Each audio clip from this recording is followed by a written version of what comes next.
Assalamu alaikum. This is Hena Zuberi, and you're watching Muslim Network News. All of us at Muslim Network News wish all our viewers a very happy Eid. Today, we're bringing to you the best of Muslim Network News. Let's watch.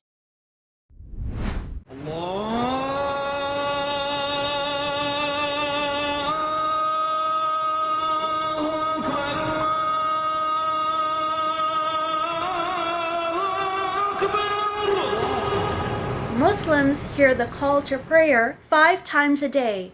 This unique sound coming from minarets all over the world. The call, however, might also come from your smartphone in your pocket. The Islamic call to prayer is called the adhan, and it is the same all around the world. Each adhan may sound melodically different based on the country and the culture. Some countries even hold adhan competitions for children. Egyptians take their adhan very seriously. Their government holds auditions and tests to authorize people to perform the adhan. In Turkey, Sheikh Rajab of the Green Mosque calls the adhan 5 times in 5 different melodies. Adhan al-Fajr, maqamat sabahi. Allahu Akbar, Allahu Akbar. Allahu Akbar, Allahu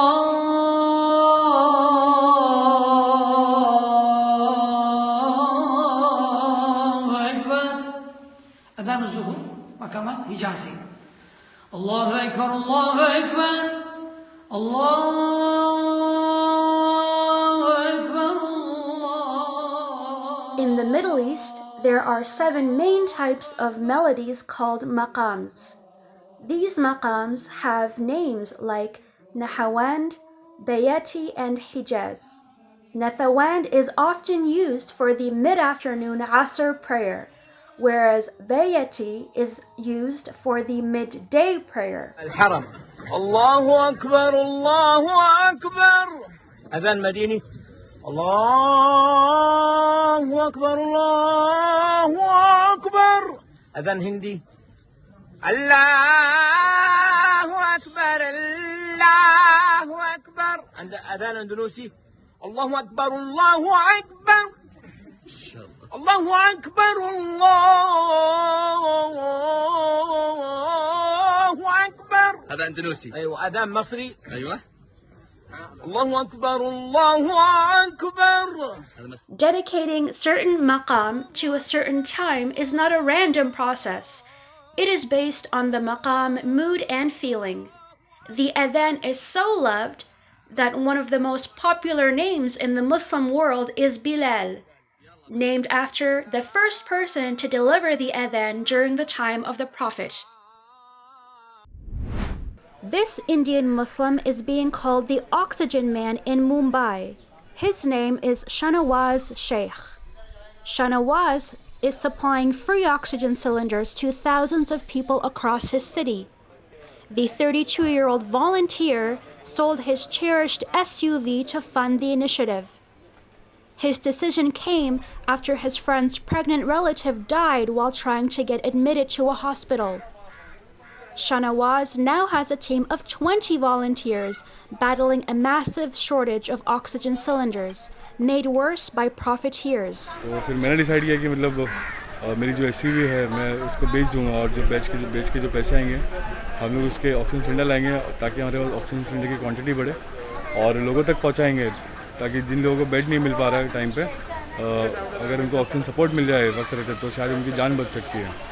तो इस तरीके से हमने शुरुआत करी थी पिछले साल और लगभग 4 से 5 हज़ार लोगों तक हमने ऑक्सीजन सपोर्ट पहुंचाया भी था। Another Muslim man had sold his wife's jewelry to convert his 3-wheeler into a small ambulance. Muhammad had equipped his auto rickshaw with an oxygen cylinder, an oximeter to measure oxygen levels in the blood, and other medical supplies. He carried the COVID patient free of charge all the way to the hospital. कोई अपने माँ को, कोई अपने बाप को कंधे पे लेके जा रहा है, कोई गोद में लेके जा रहा है, कोई सिलेंडर उठा के साथ में लेके जा रहा है, कोई बेचारा एक नौजवान तड़प रहा है, उसको ऑक्सीजन नहीं मिल रहा, एम्बुलेंस वालों को फ़ोन लगा रहा है। Unfortunately, Indian police had charged Muhammad for operating his auto rickshaw without an emergency permit during the lockdown. However, after an outcry across social media, Indian police had withdrew the charges and issued Muhammad with a special pass.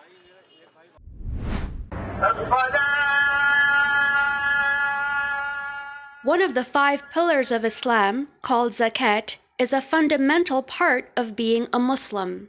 Zakat literally means purification. Zakat is the act of giving a set percentage of your total wealth every year. This is in addition to other types of charities called sadaqah and zakatul fitr. In Islamic faith, acts of charity are rewarded with blessings and goodness.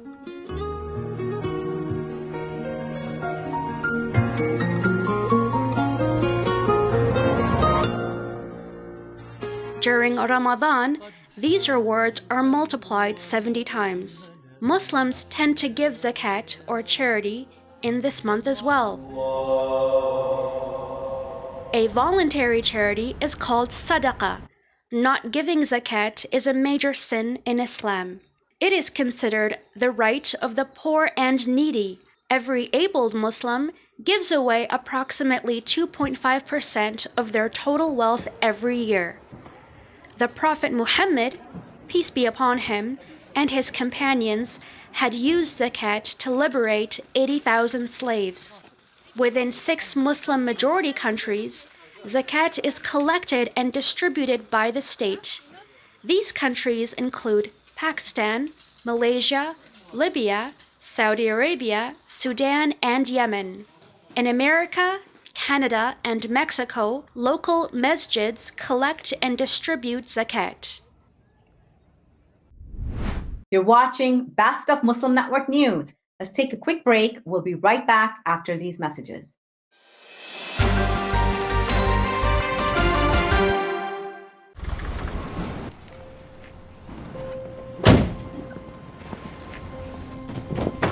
Dad, they took over my bedroom. Come on, come on. Okay, Dad. 1, 2, 3. Dad!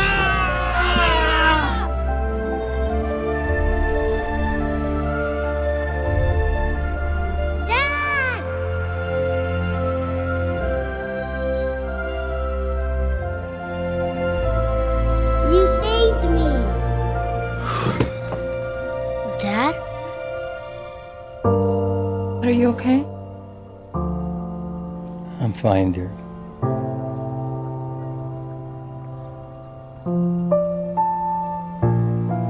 Your hero needs you now, and AARP is here to help. Find the care guides you need at aarp.org/caregiving. Assalamu alaikum. This is Imam Abdul Malik Mujahid. Walking up and down the world's largest refugee camps, I met Sister Fatima. Well, I'm calling her a sister. She was just a teenage girl, my granddaughter's age. Her parents were slaughtered by the Burmese military, and she was dragged by the Burmese soldiers to their hut, and all night long she was violated. She lost consciousness. When she regained, and in the morning and soldiers were themselves away, she ran and hid in a vegetable patch. Some people saw her, gave her clothes, and took her 4-day-long walk to Bangladesh. Who will speak up for her? Who will stand up for her if not you and I? It's our responsibility. It's our duty, brothers and sisters in humanity. And that's why I like you to support Burma Task Force. I'm a volunteer for it. But Burma Task Force is standing up to stop this genocide, violation of our sisters. You and I are free, they are not. Please stand up, work with Burma Task Force, and donate today to Burma Task Force. Together, we can do it.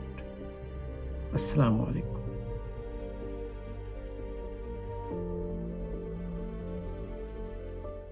Despite the development of a COVID-19 vaccine, millions around the world will not have access. We need a vaccine that's free and available to everyone, everywhere.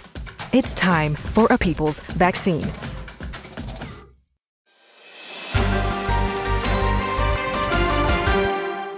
Today we're speaking with Kifah Shah, who is a campaign strategist as well as a community organizer, as well as the founder of digitalramadan.com. And we're really excited to talk to her a little bit today.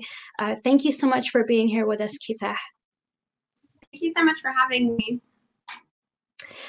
Now, you, of course, created digitalramadan.com, as we were saying, and I believe that it was created as an initiative to help Muslims find their way to stay connected during this tough time, despite obvious obstacles, of course, presented by the pandemic. If you could just first talk to us a little bit about why you felt that there was a need for such an initiative like Digital Ramadan. What was the reason behind it, and what made you come together to create such an idea? In 2020, when the pandemic first started, our team at Empower Change actually saw that a lot of people, especially throughout Muslim communities, didn't really know how to take their campaigns or their work online. And because Empower is full of people who are expert digital organizers, we were able to think about how we can get Muslim communities to be involved in their Ramadan and their spiritual practices online. And because of that, because we saw that there was going to be maybe a deficit or somewhat of a lacking of information or access for Muslim people across America, but also maybe around the world, to their masajid or to regular programming that they like to go to, we thought, well, we can just put all of that online, right? So we created this space online that included programming and iftars, but also a lot of resources at the time that were necessary for people, like where is the mutual aid network in your city? That's a really good point that you bring up as well. So that being one of the features being offered by digitalramadan.com, if you could also just then talk to us, what are just in a nutshell, what this website is all about, what are the different services or the features that people can find and benefit from on Digital Ramadan? What does it have to offer to North American Muslims, but as you said, also global Muslims as well, which is super fascinating. I think one of the major things that we were providing last year was access to resources, because a lot of people were facing job loss or they were facing housing insecurity. So what are the resources within their very specific local communities that they can tap into? That's what was being presented last year. Now there's much more information and knowledge around that. So one of the things that the team at Empower Change has been able to do is create a deen and tech aspect now to Digital Ramadan. So of course, this year there are still the community internet iftars, and there's also a lot of spiritual resources that people can turn to on the website. But there's also resources around what are the ways that as Muslims begin to use technology more and more, what are the ways that we can protect ourselves? Because we know that recently a lot of apps, like prayer apps, for example, have released data and information of Muslims to the US government. And Deen and Tech on the digitalramadan.com website can tell you a little bit about how you can start to protect yourselves and your families and your communities if you're Muslim. So this allows us to start to consider, well, the more and more we inhabit digital spaces as Muslims, how can we be knowledgeable about what is safe in terms of digital practices? Because a lot of our communities don't really have access to that information. So Crescendo, which is a project of Empower Change, Little Sis, and Acre, have created a great comprehensive guide at digitalramadan.com that you can read through about what are the safe digital practices that Muslims and other communities all around the world can start to think about. I really appreciate you touching on the privacy aspect, and I wanted to sort of take a step back to this idea of Empower Change. If you could talk a little bit about how this fits into Digital Ramadan. Was this a startup, like an umbrella organization under which different projects could be launched, so to say? If you could talk to us a little bit about what Empower Change is. Is it a website? Is there anywhere where people can maybe find it online or get involved? Yeah, so Empower Change is a national nonprofit that was started around 2015 because the founders saw that there's a growing moneyed Islamophobia industry online, right? So this goes back to what are the ways within the digital space that Muslims are not represented. So Empower Change was created in order for Muslims to have a hub online. So it's a digital platform that's also a national organizing platform where Muslims can see their issues that they're concerned with in domestic politics, but also internationally. So Empower runs a lot of campaigns. Empower runs a lot of campaigns on issues that are important to the American Muslim community, and also allows for people to learn how they can make a change and take action online. Wow, that's really fascinating. Thank you for so much for sharing a little bit about, I guess, the origins, or how Digital Ramadan was supported to begin with. So with that being said, going back to one of your projects here, digitalramadan.com, I'm sure right now that there's an isolation or a loneliness factor that a lot of people, of course, might be experiencing. But as a lot of reports are confirming now, more so people belonging to faith-based communities, such as maybe North American Muslims. So if you could talk to us a little bit about how such a digital initiative would have helped people to feel, I guess, less lonely or less isolated, and how the features within digitalramadan.com can give people that sense of hope and togetherness of course, because we're not able to be with each other in person right now. Absolutely. I think that in 2020, when we first started the digitalramadan.com, it was so important because we know that Islam and Ramadan are all about community too, not just our introspective, reflective space, but how do we improve ourselves as a community? And so when we understood that we weren't going to have access to be in physical space together, we knew it was important to create a digital space where people could come together and still have that spiritual fulfillment. And we would have iftars online, we would have conversations around important topics that were occurring at the time, right? So we know that back then we not only were witnessing the pandemic, but also increased murders of Black people by the police. And so these are spaces that we created online that we could talk about the issues that are also important to Muslims, including having a spiritual space to connect. On top of that, this year, if you think about a year after the pandemic began, there's a lot of grief, right, that a lot of people are feeling. Maybe people lost their family members or their loved ones throughout the year due to COVID. Maybe they lost their homes, or maybe they lost their jobs. There's a lot of grief that people are holding. And so it's especially important now to be in community and to be able to have a space where you can feel safe and talk about those issues, or talk about the ways that we can support each other, especially in a month like Ramadan. That's very beautiful. I wanted to explore this aspect of tech and digitized spaces that have, of course, always been important for people to keep in touch with. But we definitely see a new value of, the internet and these digital tools to be able to keep in touch and keep us informed during a time when we really aren't able to do that in person anymore. So, do you feel like there's been like a more greater use for websites like Digital Ramadan ever since the kind of pandemic has come into the world, and going forward during this pandemic that will unfortunately be prolonged? What kind of more uses that you're noticing from Empower Change, from digitalramadan.com? How much more useful? How much more can we leverage digital tools to help us accomplish things, and not only keep in touch, but accomplish things, help out with, as you were saying, social justice projects, help us out with staying informed and aware, just from your perspective, working with startups?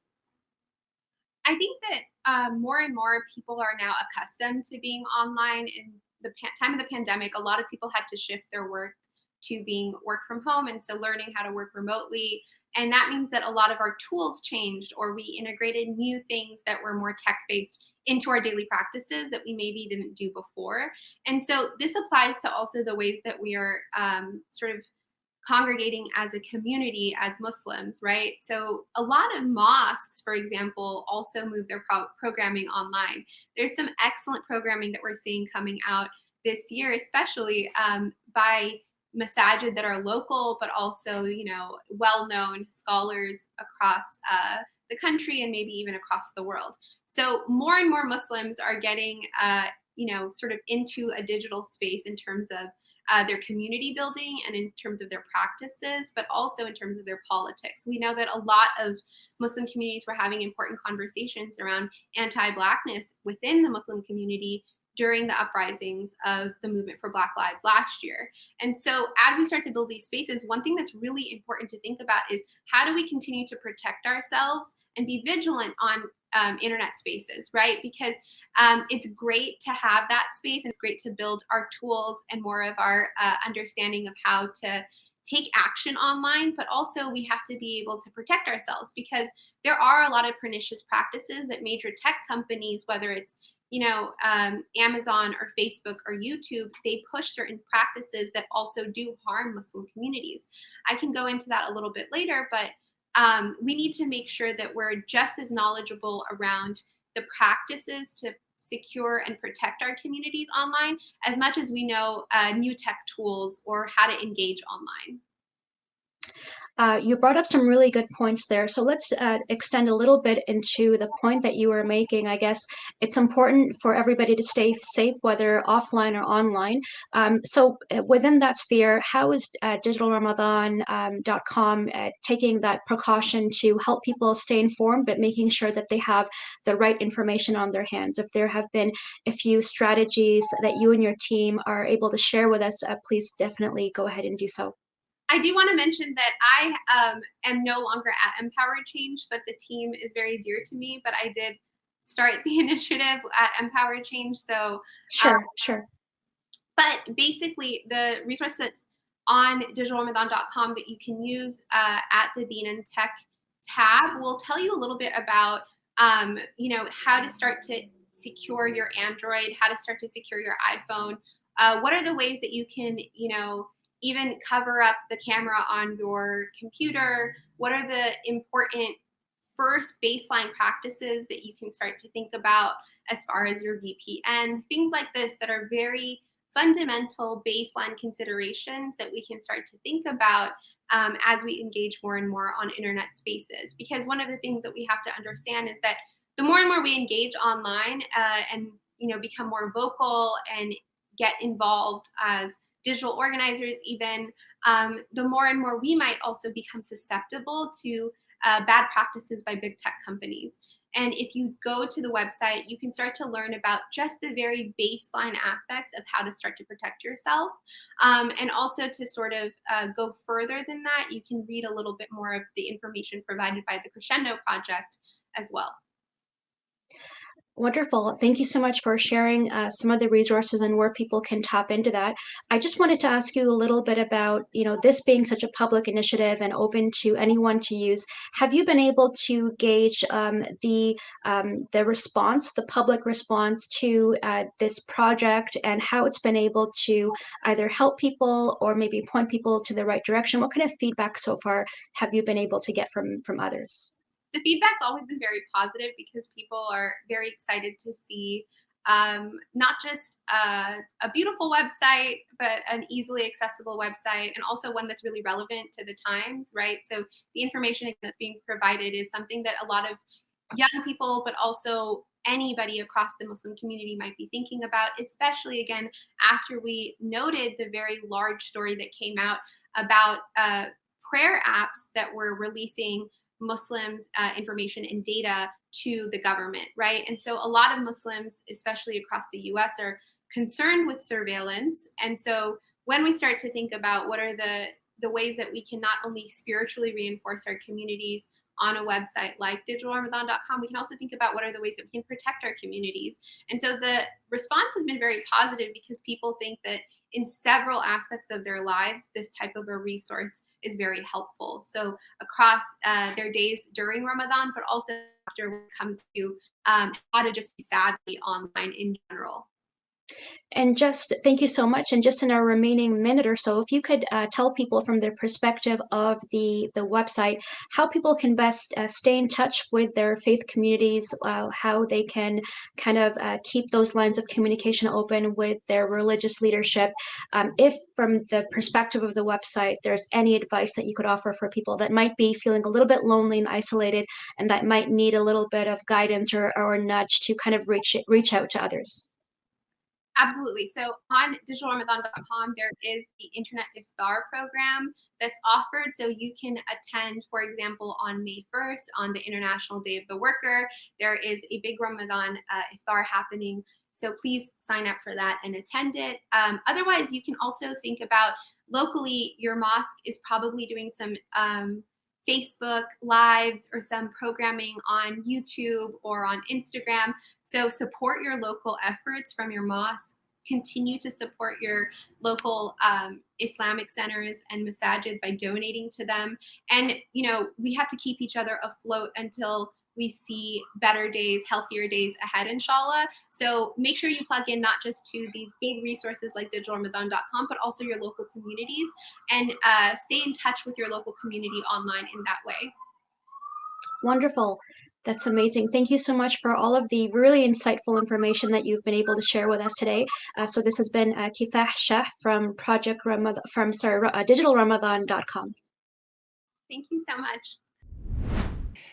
This is Dr. Amin Al-Din, and I have the honor, the absolute honor, to talk with Dr. Spitzer, who is a presidential scholar. He is a constitutional scholar, and he is an expert in the field of all of the stuff we're talking about on gun violence. He's also masquerading as a political scientist. Thank you for being with us. This is such an honor. I can't say, gun violence is just the topic of the day. And as we're having the Chauvin trial, and we just had the shooting the other day of Dante Wright, I think, this is a bit much. And everybody is talking about how do we get the guns out of the hands of civilians. And the president, again, another president, has come up with a way. I'm not too sure about any of those ways. So I'm going to have to listen to you. Well, thank you. It's nice to be with you. President Biden, sort of drawing in the subject of gun policy and looking at the presidency, I guess my first point is that President Biden is facing a pretty delicate political balancing act right now, because the Democrats have very narrow majorities in both houses of Congress, and he has a lot he wants to get done, some huge policy items. Wow. And then add into that the gun issue, which he did campaign on, and his campaign platform was a lengthy list of new gun proposals that he wanted to see enacted if elected president. But what he's doing right now is he's taking some initial unilateral steps, that is enacting or going to enact some executive orders on the gun issue, because he can do those on his own. They don't have to go to Congress. The only limitation is that because they are executive orders, they only pertain to departments of the executive branch, and that's why you can only go so far in that direction to change policy if you're the president. But what he's proposed, I think, are perfectly sensible and good things to do. They're not far-reaching, you might say, but I would say that heading the list is a proposal to reclassify what are called ghost guns. Right now, average people can purchase gun parts, assemble them at home pretty easily, and these parts have no serial numbers on them. And as a consequence, they're untraceable. And that is a significant problem. In 2019, roughly 10,000 ghost guns were retrieved from crime scenes. And here we are 2 years later. I have no doubt that that number is significantly greater than it was 2 years ago. Is the ghost gun like the guns they can make on the 3D kind of replicators? Because those don't have serial numbers either, right? That is right. It is possible to do metallic kind of 3D construction work with what you think of as 3D printers. But those kinds of guns that you think about being constructed with a 3D printers in recent years are made of polymers. And the problem with them is that they're virtually one-shot guns. That is, they can't Yeah. withstand the force of numerous firings made from these polymers. So the more immediate and bigger threat is guns made from metal, and you can get those in the mail. That's the thing. That's Yeah, pretty and easy make to do. these you can make a pistol, but you can also get something that they were calling a brace and turn it, it steadies your aim and allows you to do much more damage. But I want to push back a little bit on what these reasonable, what many of us consider reasonable gun policy efforts, and ask, is that going to do it? Or do we have to have another, 6 more policy efforts or something? Because you can make it harder to get those guns. You can raise red flags. You can do all of these things. But is that going to change what has become an American mindset? I'm uncomfortable. I go out and I shoot up the mall. My girlfriend left me, and I go and shoot up something else. Yeah, I mean, when you think about the totality of crime, 40,000 people die from guns in America every year. It's important to point out, by the way, that twice as many of those deaths are gun suicides as are gun Yeah, homicides. isn't that horrible? Yeah, and this is a good example where uniform policy could have a big effect. That is, if you require people to lock up their guns, it's such a simple thing. And even today, there is no advertising campaign. I mean, why does something the National Rifle Association could do, right? The gun rights Right. group. Why? Where are there multi-million-dollar advertising campaigns on TV advising people, if you own a gun, make sure you lock it up? They advise people to do that, but there's no public service initiative. That's something that could be done with no government regulation. You could require locks. You could make sure that locks are sold with every gun. You could take more steps in Right. those directions With the to reduce registration that. you could require the locks. You teach at SUNY Cortland, and I'm wondering, in your classes, when you're I don't know, I'm assuming that this comes up because of all the shootings. What legislation do you think about and talk to your students about that would, it's very pragmatic, because what you're talking about is very practical. Yeah, there are many practical things that could be done. Obviously, some of them would involve the government. But when you think about something like mass shootings, it tends to be a different sort of problem than, and I hate to say it this way, but than the Mhm. typical shooting. Even though mass shootings receive a huge amount of attention, and for understandable reasons, they amount to about 1% of annual gun deaths. So that means there's 99% in a category other than mass shootings. But there's increasing research on mass shootings and shooters. Who are these people? Why do they do what they do? Right. What could be done to stave off mass shootings? And that's where something like red flag laws come into play. And indeed, a number of mass shooters have been stopped because somebody called the police, somebody went to school, told a principal, a friend told authorities. There are ways that you can bring those numbers down, but all of this has many causes. It's going to take time, and there are roughly 300 million guns in America, so the guns are not going away. Well, could you, for our audience, go back and explain what the red flag? I think that's what Biden is going to make an executive order. I don't know how far executive orders go into states and whether states have to comply or not. Well, the answer in this case would be no. What the Biden administration wants to do is draft a model red flag law that other states can adopt. It's a state by state decision. There is legislation in Congress to adopt a federal red flag law, but there again, you're facing Congress with very narrow majorities, especially in the Senate, where the division is 50-50 with the tie-breaking vote cast by the vice president. And the idea, though, is that given that 20 states, including some conservative states, have adopted red flag laws, that the federal government can at least encourage other states to do the same thing, and they can model on the federal template that the Biden administration wants to create. So here again, it's a small step. If they can get more states to adopt them, that would be a good thing. There have been studies of red flag laws, and they help, especially in preventing suicides. Again, less attention in the press, but a very important area where more can and perhaps is being done. Well, I think also many of us, when I took constitutional law, I thought I was very clear on what the Second Amendment says. Now I'm not so clear anymore because it's being used to whip people all over the place. Can you tell us a little bit about the Second Amendment that will help give some clarity to what's going on? Yeah, there's a difference between the historical understanding of the Second Amendment and the way it's been reinterpreted for contemporary law. The Second Amendment says a well-regulated militia being necessary to the security of a free state, the right of the people to keep and bear arms shall not be infringed. Historically, it was clear what that meant. It meant that citizens had a right to own a gun for service in a government organized and regulated militia. That's it. And that's what the people who wrote the amendment said. That's how the courts had treated it for nearly 200 years. Then in 2008, along comes a more conservative Supreme Court, and they changed course, and they announced that they believe now this amendment, or the interpretation is, it now provides for a personal right of the average citizen to own a handgun for personal self-protection in the home.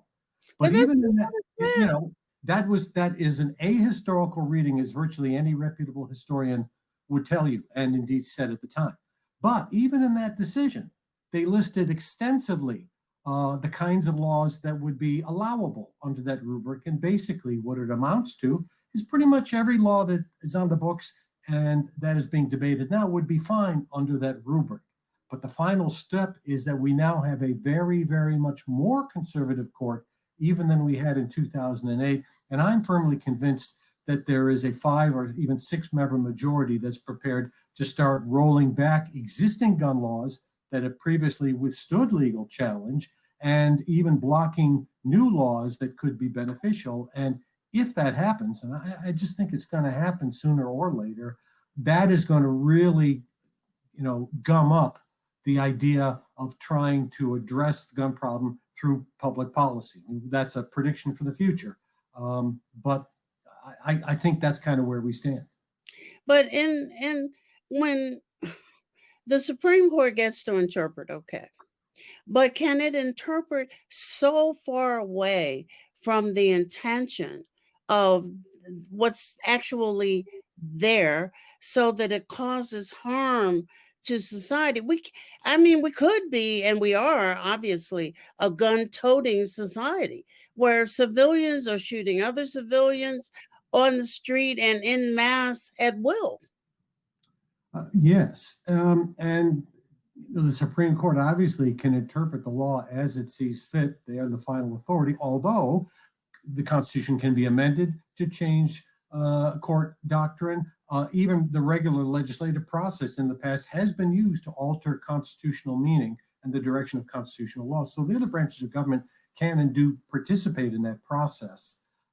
So there are, it's not necessarily the end of the story by any means, but in fact, the court has been heavily criticized, and rightly so, for claiming that they're doing originalist interpretation, what the founders meant, when in fact it really is the opposite of what the founders meant.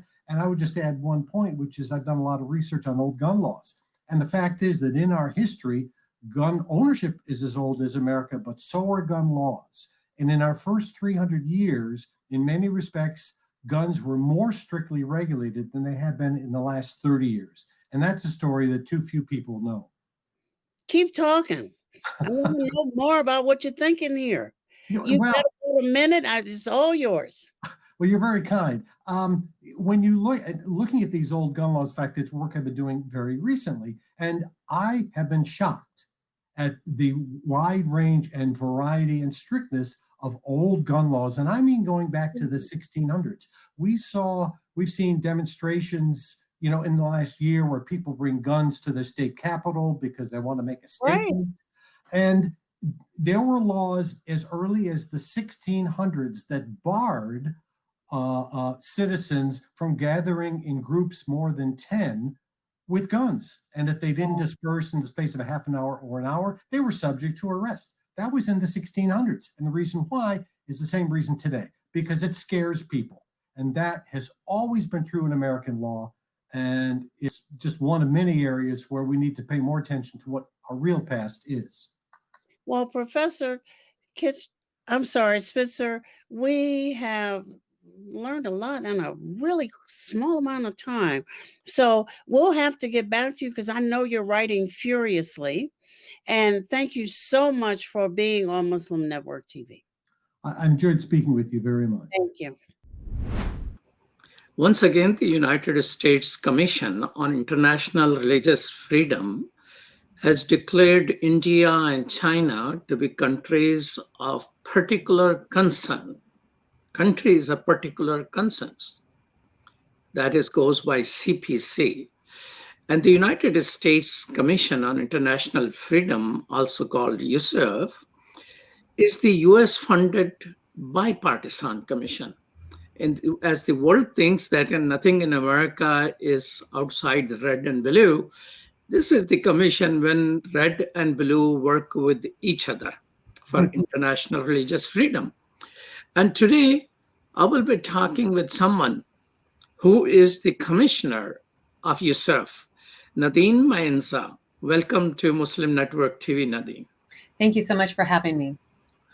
So how long USIF has been in being in existence, and how long have you been issuing these reports? Well, we have been doing these reports. We've been in existence since 1998. We were created, the U.S. Commission on International Religious Freedom, or USIRF, was created at the same time at the U.S. State Department, the Office of International Religious Freedom, with the State Department's ambassador for religious freedom. So we were created at the same time. We're different in that, of course, the State Department considers bilateral relationships with countries. They do diplomacy, where USIRF was created to be an independent bipartisan agency. So what we do is we make recommendations to our own government as a watchdog. We make we do our own assessment of conditions, and then we make recommendations to the president, the secretary of state, and to Congress, so that we're able to look just directly single focused on religious freedom. So it is officially a U.S. government agency, isn't it? It is. So we are a government agency, but we are independent. And that's why we're able to speak out so strongly on the issues like particularly on religious freedom, because we don't go through other agencies. We don't get approval. We, among our 9 commissioners that are chosen by the president, as well as Republican and Democratic leaders in Congress. So we are, as you said, bipartisan. There really is no division among us ever on partisan lines, because these issues really do bring us together. Okay, so how commissioners come into being and for what term? So we are appointed for 2-year terms, and we can be reappointed 1 time. So at the most we can serve as 4 years. I was reappointed in May by President Trump. So this is finishing up. I'll have 1 more year on my 2nd term. And so we're able to come together with, different people. You obviously have, Senator Schumer, as well as Senator McConnell, Representative McCarthy, Representative Pelosi. They're all choosing people. And so it really is a broad range group of individuals, but we're able to come together with our professional staff that's excellent, of about 20, and put together these reports, do trips, interview religious communities, talk with government officials. We dialogue with ambassadors. We try to go, if we can, to countries. Some countries, of course, we're not invited or allowed to attend, but others, even ones that don't have terrific religious freedom conditions, have allowed us to come and dialogue with them. So at least we better can understand, and they could better understand where we're coming from. So when you report, it is based on research and visit to those particular countries. But have you been allowed to visit to India and China? No, neither country has accepted our request to visit. So unfortunately, we haven't been able to do that. Okay, you send out this request once a year or multiple times? I am not exactly sure. I don't think so, because I think once we've done it several times and we interact with the embassy from time to time, we're pretty assured that the answer will be no. So my understanding is we don't constantly request. Maybe we should, but we have made requests to both and not been able to visit. Now, China, we understand to some extent that it is a communist country, and communism and religion by their ideology doesn't quite go together. And on Tibetan people, on Uyghurs, Muslims, and others, there is a horrible situation. So when it comes to India, the question comes, how come the largest country in the world, when it comes to democracy, doesn't allow you to come in? Yeah, that has been such a disappointment. You're right. We do find in communist countries that all religious communities are considered fair game. And so most of the time they don't target so much the religious minorities as sometimes communist countries can even target the majority religion, but they look at religion as being a threat to the state. And so that explains the negative religious freedom conditions. But we're looking at a democracy like India that has, such a beautiful history of secular pluralism, of religions, of multiple religions living together, and of course, majority religion Hinduism, but all fitting together nicely and all living together in peace. So it is a disappointment to see this constant negative trajectory with the BJP-led government promoting Hindu nationalist policies. And these policies, have made it so that this country now fits the definition of a country of particular concern, which is a country that has systematic, ongoing, and egregious violations of religious freedom. And unfortunately, India is fitting all three of that designation, even though their history is the opposite. So we're hoping that by raising these issues, by calling attention to the U.S. government, making some recommendations, that the U.S. government will engage with India, and that they could work towards changing some of these conditions, and that it can go back to being a more accepting, tolerant place that it used to be. What impact this designation of country of particular concern has on the actual policies of the United States?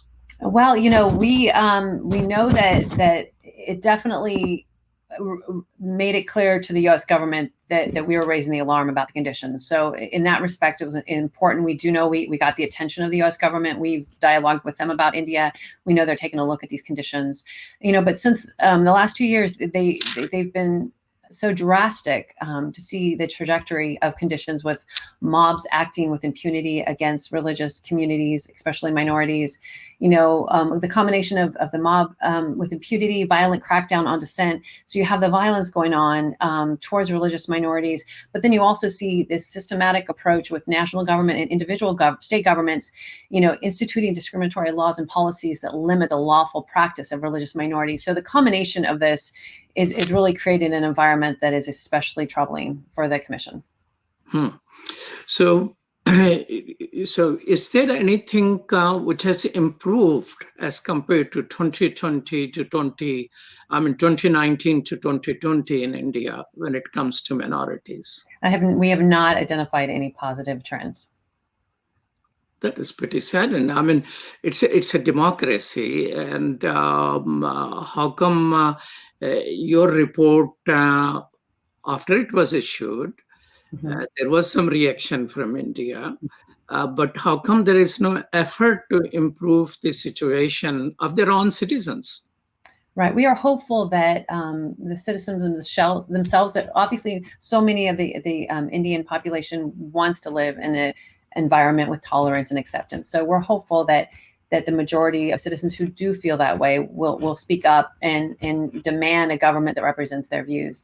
And I do want to just mention as well is I have so many friends who have told me stories of their loved ones that are fighting COVID right now in India or have lost family members. And I am so sorry to see this spike in COVID, and I'm praying for the people of India that they will be able to move past this soon. And I'm so sorry for anyone that is dealing with this situation right now.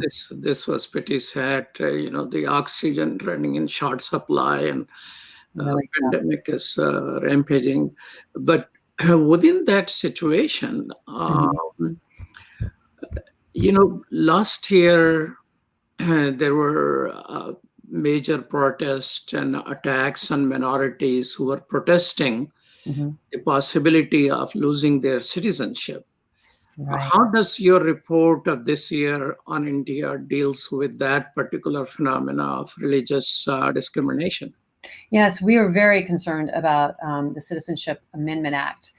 and how that provides a fast track for Indian citizenship for non-Muslims, excluding them specifically from the opportunity for citizenship. And we seen how that in conjunction with the National Register of Citizens, how that's been implemented in Assam is chilling, excluding 1.9 million residents. And some of those residents have been in India for generations, or sometimes a few family members were left off the list.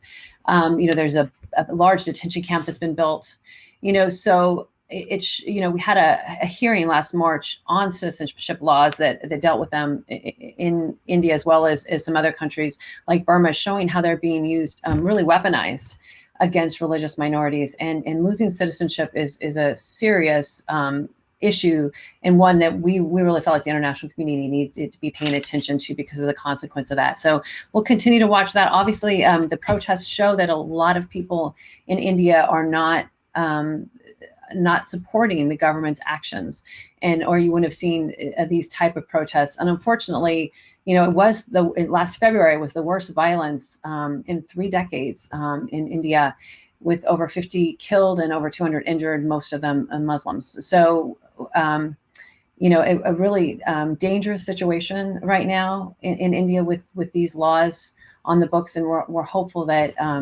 more people will start becoming aware of that, and there'll be more pressure be put on the government to pull back from these. So not only you are recommending that a State Department declares India as country of particular concern, but you are also asking to impose targeted sanctions on Indian government agencies and officials responsible for the violation of religious freedom by freezing those individuals' assets and bringing those entities under different sanctions. Right. So how a agency like yours, which is funded, established by the order of the Congress and funded by the United States government, how do you communicate this thing to the US government so they pay attention to your recommendations? Well, we obviously publish a report that gets a lot of coverage. We send the report to members of Congress.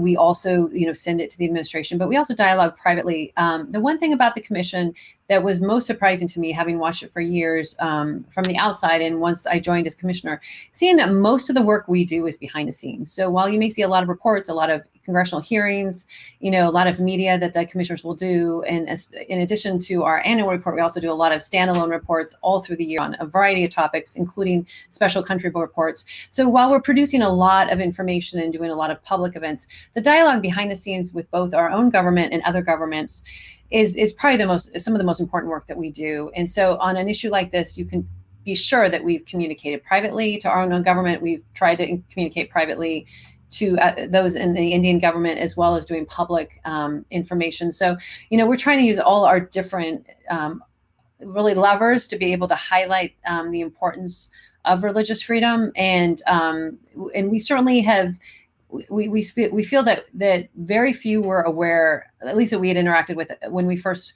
began to talk about India a couple years ago, and even before we designated India a country of particular concern. The first year we were. A year before, we were considering it and weren't sure it had met the threshold, but with the passage of the Citizenship Amendment Act, it was clear that it had. And I was surprised at how many members of Congress, how many people in the administration weren't quite aware of how egregious these crimes that were being committed, being allowed by the government against religious minorities. But I think the last year, the news covered a lot. Our reports got out. I think it's a much more well-known situation now in Congress and the administration. So we're not running into people that are surprised by what we're reporting. We're just able to put it together in a pretty clear picture of the conditions, and also to make recommendations for ways the U.S. government can help move India away from these types. This slide they have on religious freedom. What about entering into dialogue? I mean, your one of the recommendation is supporting civil society groups in India for reporting and all that purposes. And you know pretty well that even Amnesty International was forced to shut down its operation. Right. So it is what you're recommending. Opposite is happening on the field, but in current day and time, what about conducting virtual visits? So you actually see, Commissioner actually see India through virtual access. Right. No, that's a great idea. We would love to be able to have more access, to what's happening on the ground in India. We certainly don't want to put any organizations at risk. We know that so many had negative interactions with government this last year, and so we would love to interact with agencies on the ground in India, but we understand it's a really harsh environment for many of them. That they're non-political. The only reason they exist in India is to do good work supporting the people. But India, the government has really gone after this really civil society, human rights advocates, media, anyone who's reporting on these or working. In fact, a lot of organizations that are doing simply humanitarian purposes with no political, no advocacy, none whatsoever, have also been shut down because some of their funds may have come from foreign organizations. So what we're seeing is really a shutdown of or closing of civil society space, which is also dangerous for any country, because this is such an important part of educating and really holding the government accountable, especially in a democracy where there shouldn't be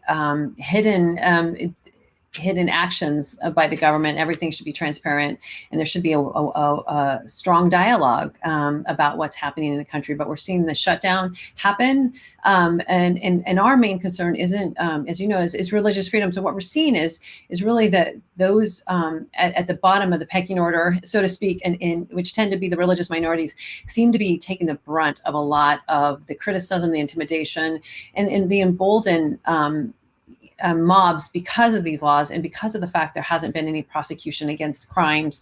It seems that what you're seeing is more intimidation, more harassment against Dalits, Muslims, Christians, and other indigenous religious communities.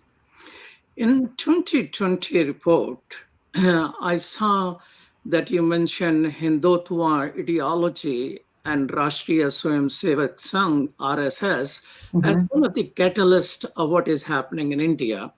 I thought that was quite insightful, connecting the dot of this violence against the religious minorities, Muslims and Christians and others. But in 2020 report, which you just issued a few days ago, or it is called 2021 report, there is no mention of Hindutva or RSS. I thought that was the missing link, because when you talk about Burma, you talk about the military, rightfully so, right? And when you talk about China, you talk about the communist ideology and what they are doing. But in India, violence sounds sort of random if you don't connect the dots. So 2020 report connected the dot by mentioning Hindutva and RSS. RSS ideology is Hindutva. But 2021 report deletes it. Is there a particular reason for that? We really, in the last few years, we have segued from a pretty large annual report, and then we had two. We had a skinny report and a large report. And the skinny was just a one page on each country, and then the other report was quite large. And what we found is most people only used the smaller report. So what we did is we changed our reporting style to be really about a 2-page report for each country, which is about 1,800 words. So unfortunately, this was one of our more difficult reports to write this year because of the limit in words and how much we had to report on. So I can assure you that anything that was excluded of that nature was done so simply because there was so much information we felt like we needed to include this time. We do standalone reports on each country, and we'll be doing that again on India. That will give us the opportunity to do something much larger without any sort of word count issues. But our annual report is a little more unique, where we try to be really succinct in how we present information. So I can assure you that we didn't walk away from that finding. We just we're able to include this time probably more just to try to keep it more succinct and include some new information.